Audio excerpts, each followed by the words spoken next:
Que savez-vous de l'équipe de Russie? On connaît un peu cette équipe de Russie qui est une équipe bien compacte qui ne laisse pas beaucoup d'espace à ses adversaires. Il y a aussi de jeunes talents offensifs. Pour ma part, je jouerai contre le CSKA Moscou en Europa League avec Arsenal.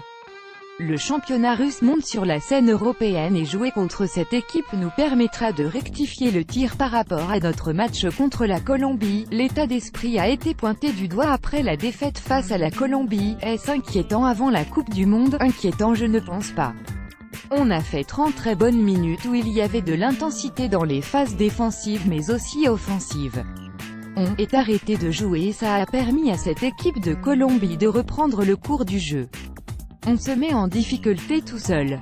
L'état d'esprit a été moins bon, on a été beaucoup désordonné notamment dans la pressing où on ne faisait pas les efforts ensemble comme on le fait d'habitude.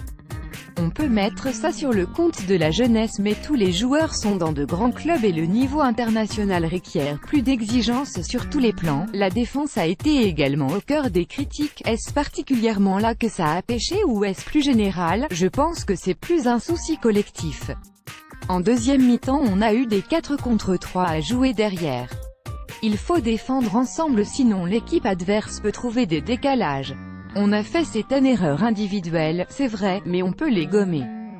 Il faut se mettre en tête que le travail défensif est aussi important que le travail offensif.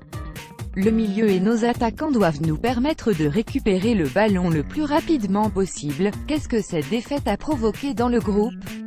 Y a-t-il des joueurs qui ont pris la parole? Beaucoup de déceptions surtout vu la physionomie du match où on menait 2-0. On était surtout déçus par rapport à ce qu'on a fait sur le terrain. Le coach a donné son ressenti, certains joueurs ont pris la parole mais ce sont des choses qu'il faut se dire entre nous. Il fallait pointer les manques qu'on a eus pendant ce match et on l'a fait.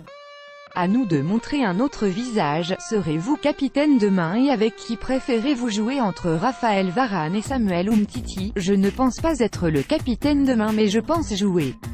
Avec qui? Je ne sais pas. Je m'entends très bien avec les deux. Ils ont différentes qualités, je joue un poste différent avec un des deux, soit à droite soit à gauche. Les deux ont de grosses qualités et je m'y adapte. Il faut jouer le plus souvent ensemble parce qu'on a vu à l'Euro qu'on a dû changer la charnière donc le temps de jeu est important pour savoir jouer dans l'axe avec les différents coéquipiers. Qu'est-ce que cela représente de jouer contre le pays hôte de la Coupe du Monde? C'est important pour nous de sentir un peu l'atmosphère dans ce pays. Les gens sont accueillants, je pense qu'ils veulent faire une belle Coupe du Monde aux yeux du monde entier et pour nous c'est une belle expérience de pouvoir évoluer dans un stade tout neuf avec certainement une belle ambiance. Julien Kellen, à Saint-Pétersbourg.